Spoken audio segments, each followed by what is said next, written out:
Dior Ashley Brown of DC Music Summit here with Anwar Big G Glover, producer, musician, actor, philanthropist, co-owner of RNG Entertainment Promotions and Marketing.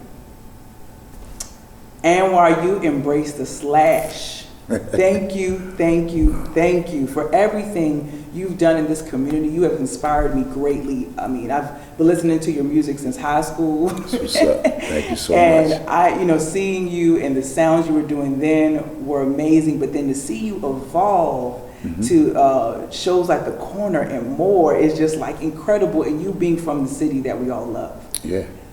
Who is Anwar Glover? Who am I? Man, an all-around guy, just a homegrown kid, right straight from the street, just to love my people. I love this city, like unconditionally. I would say a true Washingtonian. It's more to me to come, but I am a Washingtonian. I am G. When you say the street, what do you mean when you say from the street in here in DC? The street, just a subject, just like born in the street. Like why I say the street is because I had to have that feeling, that smell of the street. If I was punished, my mom made me stay in, I would find a way out when she go to work and find a way back in. I had to be outside. Street, that doesn't necessarily mean a street person or a street guy, but just the love of the street, just the street signs, just the alleyways, the porches, just like the being around, the smell of Georgia Avenue, 14th Street, the Wonder Bread Factory, Howard University, where they used to make the Wonder Bread, the smell, Banneker Pool, just like that day going up, leaving school, like just being right there down Banneker, riding the back of Howard University, jumping the bikes on the hills down Howard. It just, the smell and just to be outside, like running and walking with my dog, everybody calling my name, G, hey. You know what I mean? Even as a little kid, I was a popular kid in the neighborhood. So just being outside was very special to me. I like not, just being free. Yeah. You know what I mean? A little kid riding a bike, just being free. Wow. Just can be able to go where I want. So you said everybody called you G. How did you get the nickname? Or tall man. Oh, yeah. Okay. So like, everybody started calling me because my name is like, my whole name was really supposed to be Genghis Anwan Ralph Glover. Why supposed to? So my dad named me Genghis, but they messed up and put on my birth certificate, Ralph Genghis Anwan Glover. Okay. Yeah, okay. so I guess he wasn't there at the time. Okay. Yeah, okay. So, but that's how it ended up, and like, everybody used to always just start calling me G. You know what I mean? So it's like, you know, and that stuck with me. They called me tall man, preacher, because I always used to preach a lot, like, do this, don't do that. Yeah. And it kind of stuck with me. But I had a lot of nicknames as a skinny man, skinny pimp, tall man, G, Hound. I had a lot of different nicknames, but G, you know, everybody was like, they go G, hey G, you know. So a lot of people pronounce Genghis wrong.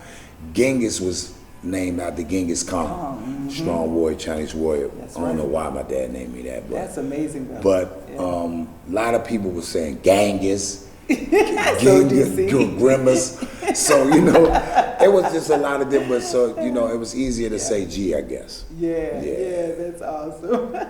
So you're an accomplished artist now and professional. Yeah. Were you always this focused? Because you also mentioned just now being a preacher, or well, that they called you preacher. I wasn't always focused because I had one foot in and one foot out. I wanted to always hang with my friends. It was a lot of things going on in our neighborhoods, different rivals, like different turf beefs, with this neighborhood beefing with that neighborhood. And I always wanted to just always do music, and I always wanted to be an actor. But in Washington, D.C., there's no outlets for acting. So I'm just like a little kid running around, and I used to always say, I'm gonna be on TV one day. And they were like, yeah, whatever, you ain't been on goddamn TV. And I'm like, I'm gonna make it on TV. But who would thought, you know? Hello. And just for me being a subject of the street because I was shot at 12.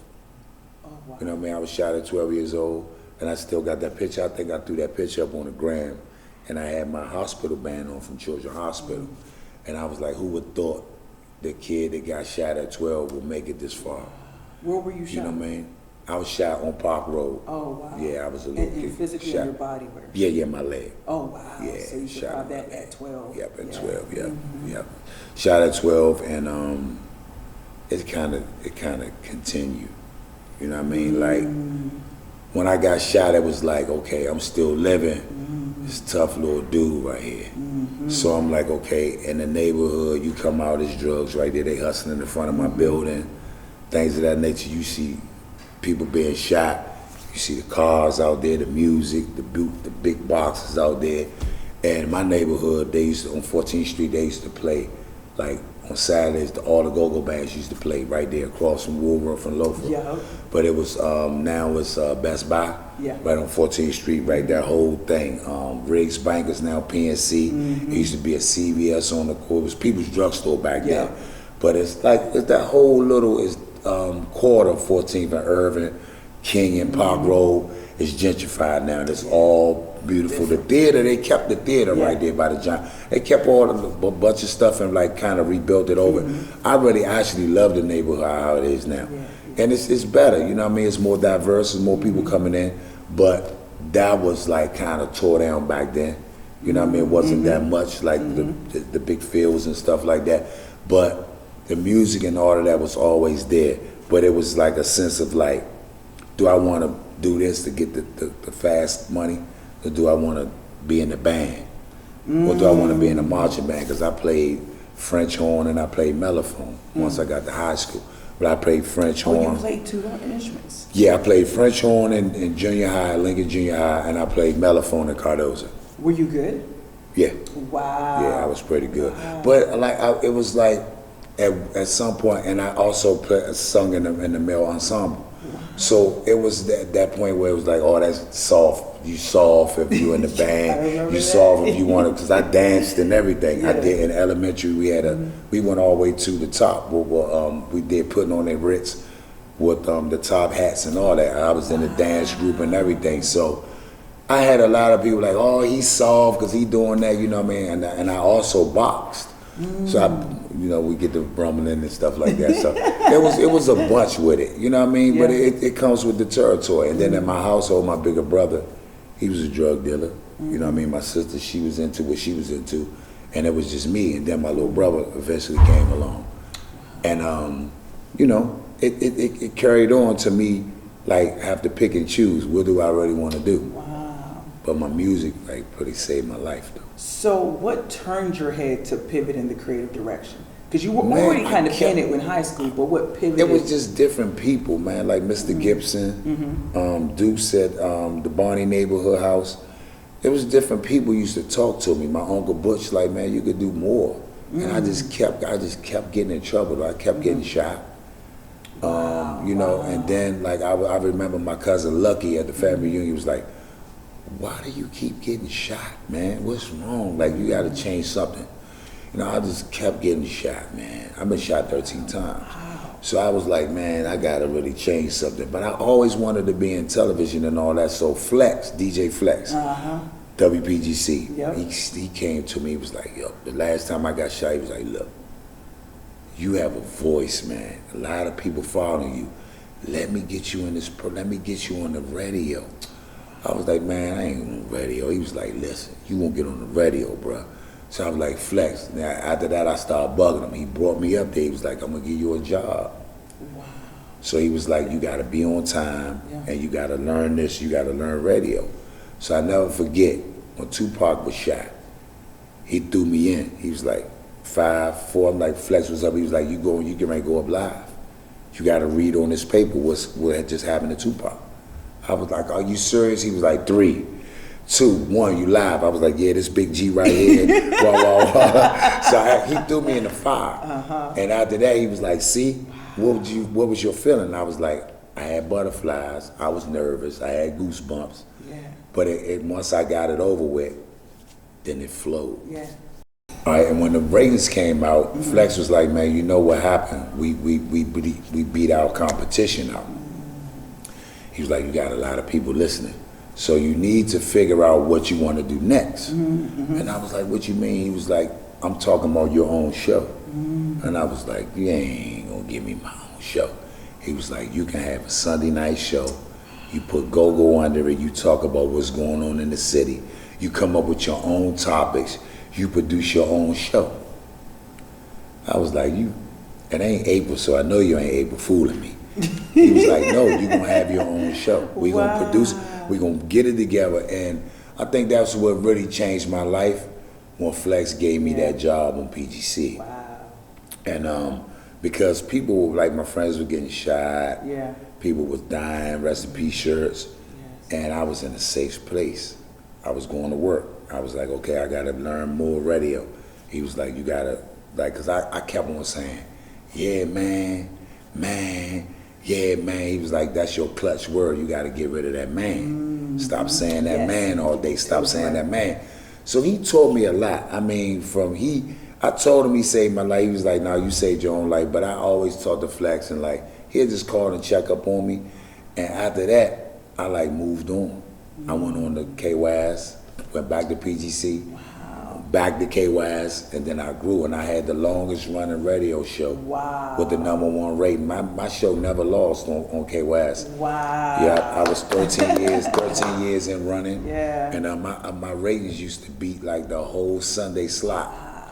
But I had a lot of people listening. I kind of stepped away from radio because I figured that they wasn't really going in the direction anymore that I wanted, and I wanted more local talent on. They wasn't seeing it like that. We had different program directors that wasn't from Washington, that really didn't know the culture. So they was like, let's go with the hottest whatever's going on from out of town. So instead of keeping it authentic. Yeah, and I got kind of frustrated. So I came up with a situation where I wanted Big G on the move. I didn't want to be in the studio anymore. I just wanted to be around the whole city. It was like a liability. It's going to be too much insurance. You kind of out there a little bit still. G, people love you. Then you got people that don't like you. You know what I mean? I'm like, but this is my city. I wasn't really thinking, but it probably was safer for me not to be moving around so much, because you never know. Sometimes you have to look back and say, sometimes you got to take what you get. You know what I mean? But at that point, I thought I should have been getting more money. And they kind of took my money from me and kind of lowered my pay. And they was like, we really can't pay a part-time that much money. You know what I mean? So I was getting a nice salary at one time. And they kind of knocked my money down. I was peed off about that. And then the program director from my other station had got the job over at my new station. And it was like, y'all paying them this. And it was, it was kind of like backwash to me. So I was like, you know me, I'm gonna just move on. I put my 2 weeks in. And my boss was like, no, I'm not gonna let you do that. You got so much more to do in radio. And I think it was PGC had a big thing over at, they do that, the expo, the women's expo thing. Yes. At Convention Center. Yeah, and I went back over to PGC. Okay. With Tony Riggs. Which was a lot more authentic, honestly. Yeah. And I jumped back over there, but then I was so used to me having my own show. So I was like, let me step off. You know what I mean? But I talked to Tony about it. He was like, nah, cool, G, you can come up anytime you want. And I kind of like turned that page in my life, and I wanted to focus more on my television. Absolutely. And my music. So, with us changing management over, it was just a lot. And me reading for different roles, I was like hitting it. I was grabbing different roles, and I was just moving. So let me ask you this question. So to much is given, much is expected. How does it feel to be the voice of DC? Because you immediately come to my mind when I think of the sound. I love it, man. Even though you get the haters, and I'm like, I had to learn about that. You know what I mean? Because a lot of people want to be in those positions. If I feel that anybody could do it, but if you didn't put that work in, you're not gonna get it.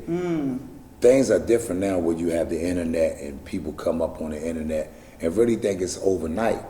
But man, I've been out here, man, putting that work in. Yeah. And wherever I go, I don't just speak of Genghis, I speak on everybody, Yeah. all the bands. Yeah. Because it's not just about backyard. We Yeah. got so much talent. I Yes. can't name all the bands right now, and sometimes I get myself in trouble because I leave somebody, I'll be like, Yeah. hey man, you left me out. But all of us are super talented. I Yeah. think every band gives a piece of the pie to make it complete Yeah. for what Chuck put on the table Come for us. on, You know, he absolutely. dressed it up, Yeah. and we had to put everything else together and keep it going. We got to keep the plate full. Yep. How did you find Backyard Band? I made the band. Oh, wow. As a kid, yeah. So me and Wow. Walker Lattimore, Uh-huh. that's one of my Walker big Lattimore. homies. He I was in love with Junkyard. Okay. So I used to follow Junkyard around as a little kid. It was a band in my neighborhood called Northwest Youngers. They used to play on Park Road. Uh-huh. They used to go down to Dave Cookie at DuPont Circle and play on Fridays.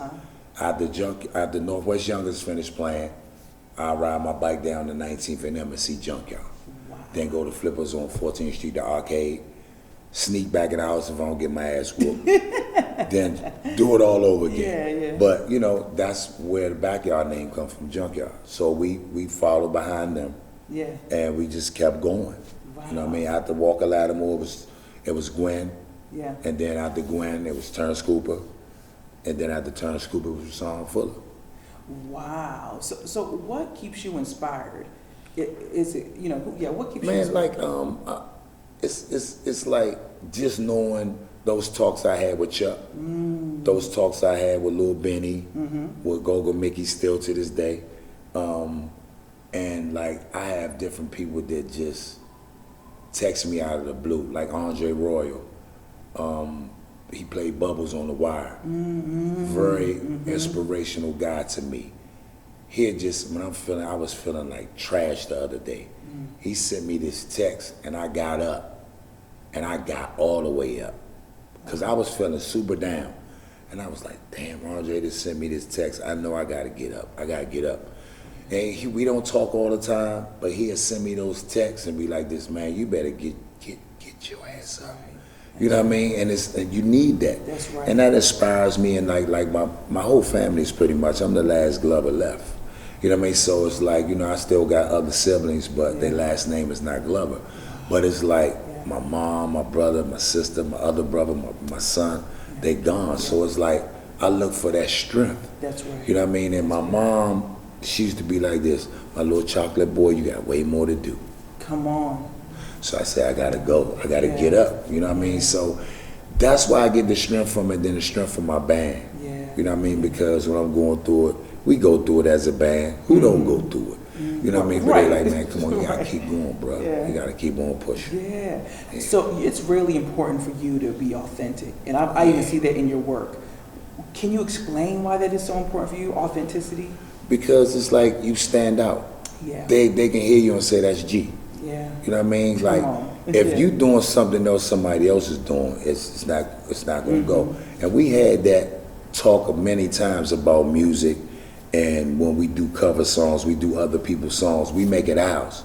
Because that's one of the reasons why I walked away from radio, because we come with those original songs and they don't play them. But the people love I them. see. They love them. So we have mixed, it's like when we did the Hello song. We threw that out there, that was a deal. Yeah. But we made it ours, and they went crazy Yes, off of it. yes. We're gonna work on some stuff today where we're gonna do a few covers and throw it to the radio. They're gonna play it fast though. I know, because it's a familiar song that they already hear. Yeah. But it's awesome to feel that authentic side, and just to be able to make up your own. Like all of the street signs, the street names, I came up with all those different ways to say the street names because I didn't want to do what James Funk and Bugs did.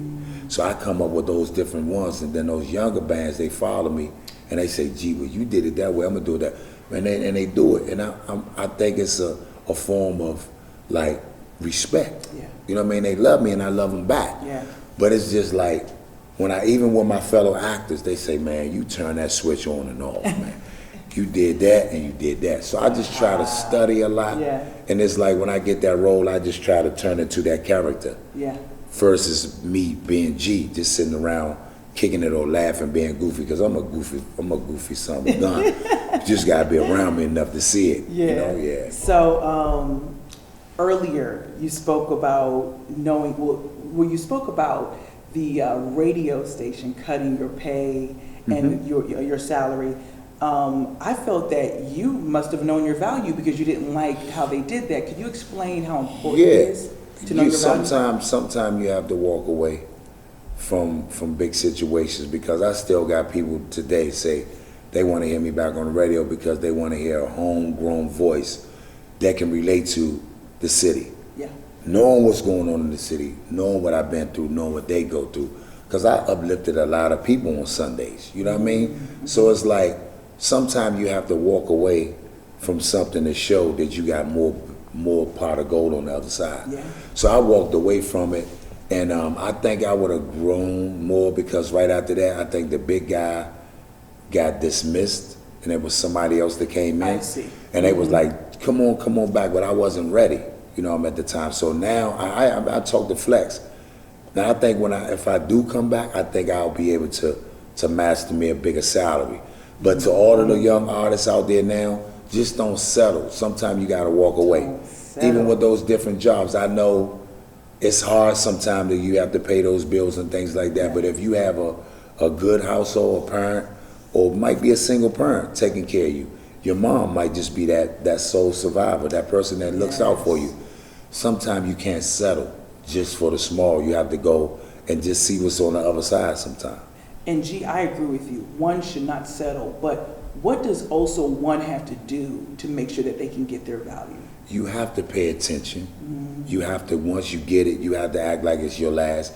See, like when I got that role on The Wire, I wasn't supposed to stay on all those episodes or those seasons. Mm-hmm. I think Slim was probably supposed to have been a 1 or 2 off, because like I was worried, like I'm getting ready to get smoked, bro. And I stayed all the way till the end. Okay. And Guru was just talking about that on one of those big podcasts on how Slim Charles was one of the best characters on the show, and he ended up at the end.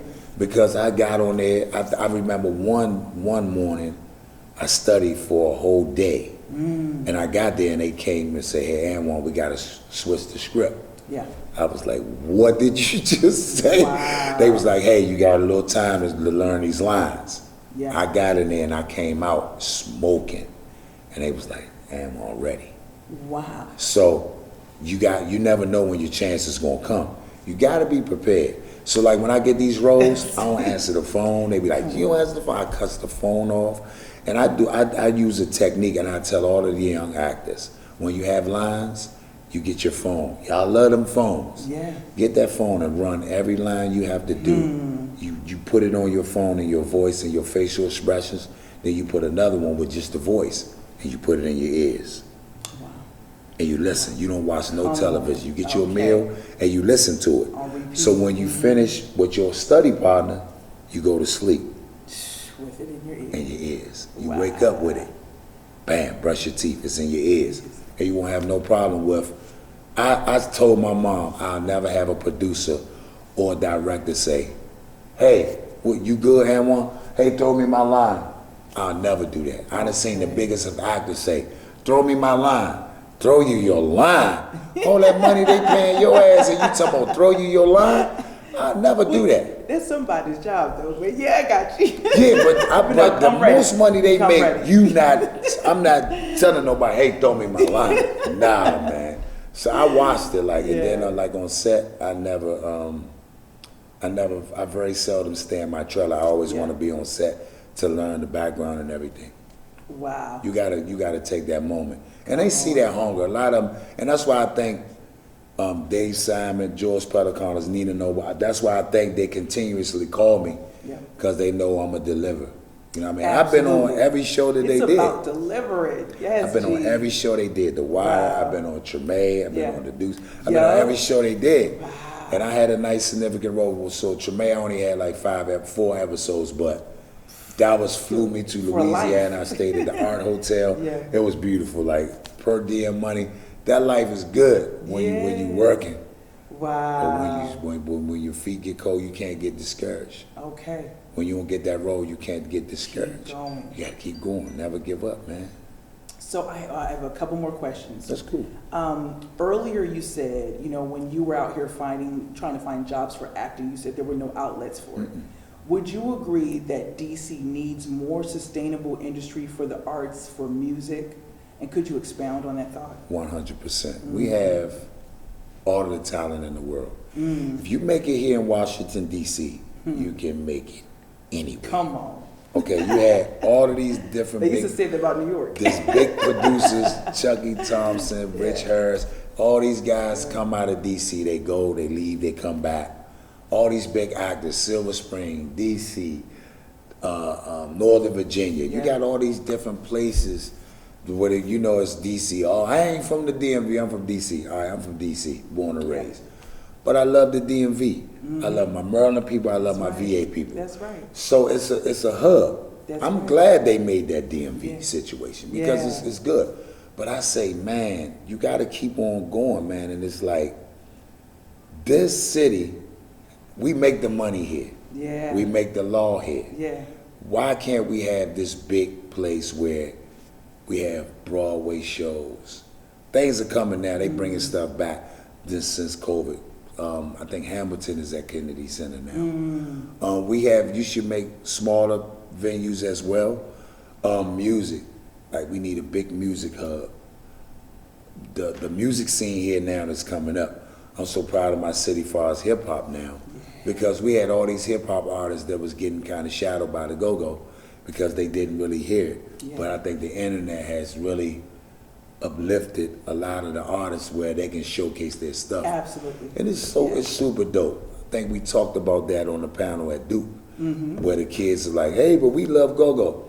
I think it needs to be implemented more back into the school system. Yes. Because it's our music. It's indigenous. Yeah. That's right. So we have so much more to do, and I think they have the money. I know they give all the money to everybody.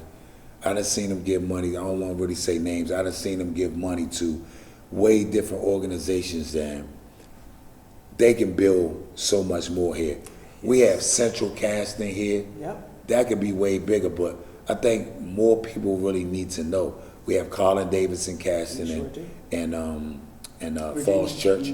That's why I go to put all my stuff on tape. If I don't go down to Pat Moran in Baltimore. That's right. But I'm familiar. I haven't really tapped in with Central Casting. I don't know what's that all about.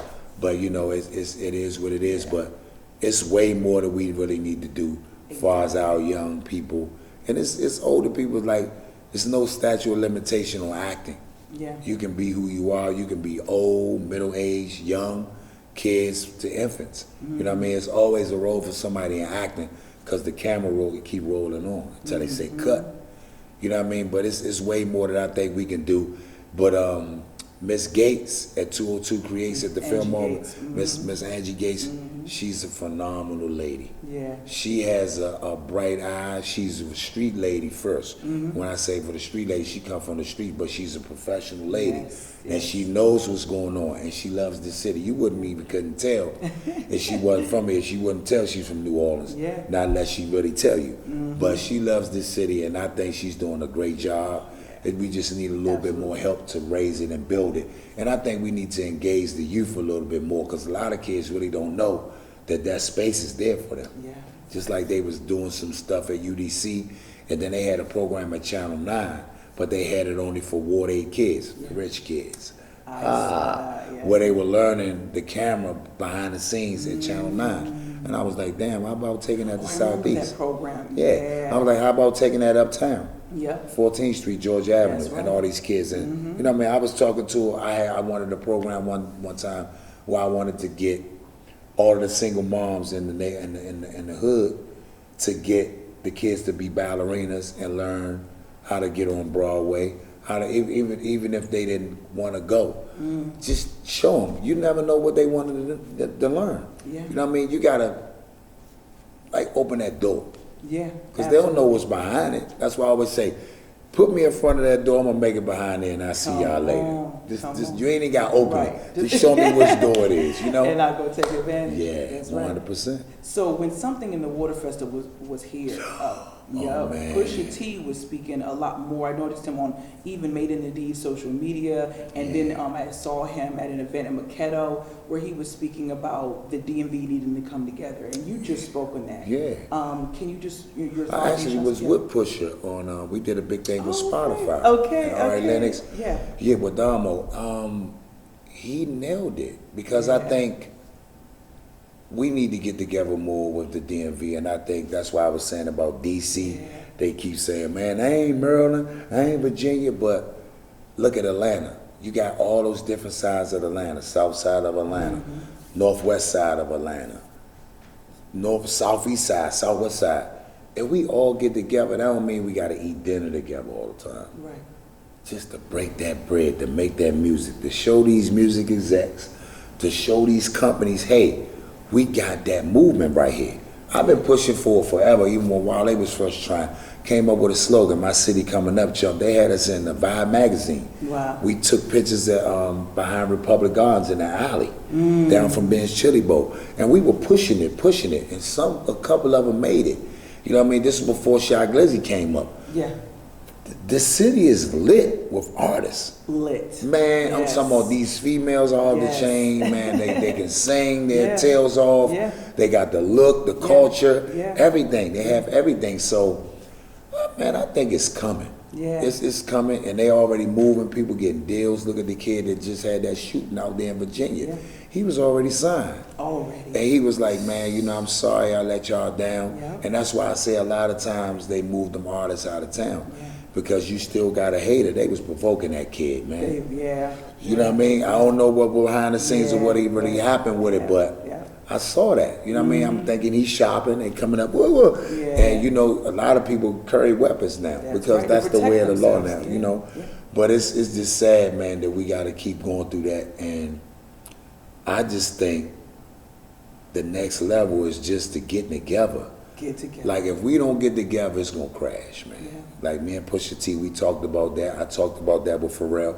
Pharrell was like, man, you gotta stay right here. I've been right here. Yeah, You go know what I mean? ahead. But that don't mean I can't leave and come back. That's right. You know what I mean? Oh, Just yeah. go down the That's street and come right. right back. That It's don't mean down I the gotta street. change my area code. Yeah. But a lot of workers out of town, but I should be able to work right here and get That's that right. back roll. Exactly. And then come out with my Yeah. flip-flops, do voiceovers and send it all across the world. That's right. I should be able to do that right here. And we still working at it, you know what I mean? That's right. You know, we fall, but we get up.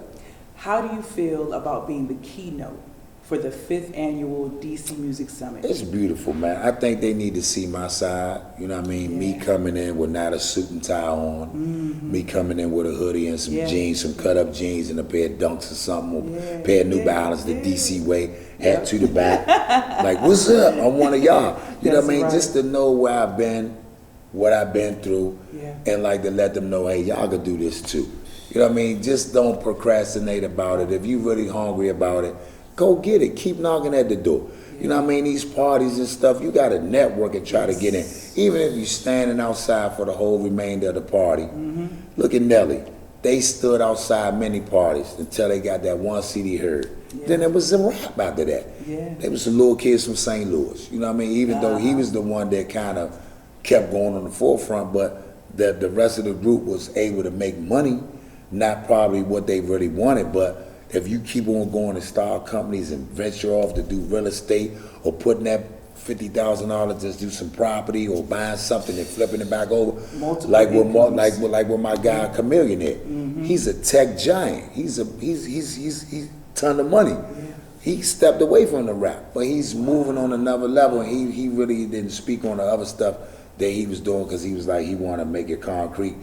3 years and 4 years and running, then he'll let you know. T-Pain, same way. He went on another path and did some stuff and made a lot of money, but he still was doing tracks. He turned down $900,000 for $20,000 to sign with Akon Wow. just Wow. recently. Wow. So he like, man, I'm gonna just do this for this production, this publishing, whatever it was. And he was like, man, you know, I got it already. I'm Yeah. getting my money, so I'm gonna go with a brother and get this going. And I don't want people to look at this interview and be like, anything is prejudice, because I don't see color. Yeah. You know what I mean? I just see with the kindness of your heart. I was raised that way. I know we went through what we went through, and I know our ancestors went through what our ancestors went through, but it's not, everybody is not evil in this world. Everybody, the color of your skin. And I think you have to also just use your Yeah. intuition. You have to know. you can feel it. I can feel it when Yeah. a person ain't right. Yeah. You know what I mean? But you just have to, like, you can't judge anybody. Yeah. Their preference of the color, What are they? They straight, gay. You can't look at people that way. And that's why I think I get along with a lot of people, because I don't judge people. Yeah. You know what I mean? You got to love everybody, because everybody is in their own skin. Yeah. Why do you think organizations like DC Music Summit, the summit that's happening, the physical conference, why do you think they are so important? Because it shows that anybody can do it. Yeah. It shows you that the range of music, where you can go. Yeah. You don't have to sit around. You have to be a networker. Yeah. You have to go around to different summits, to different panels. That's right. When Puffy and them have all that big stuff in that Miami that weekend, you got to start saving your money now. Put the little coins away now. Book you a ticket. And go to those. You might sometimes have to book a one-way. That's how I go down. You have to go to those colleges. You have to see what's going on. You can't just be that one-track mind. You can't just have those blinders on. You got to be able to look around.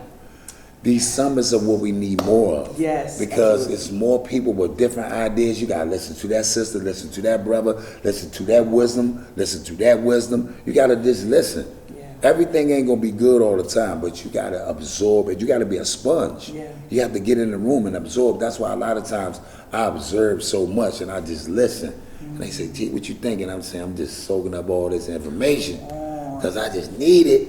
You know what I mean? It might help me later on. Yep, you know what I mean? know. So much stuff. One time I went to a thing that what was that guy named? Golly, I forgot the guy.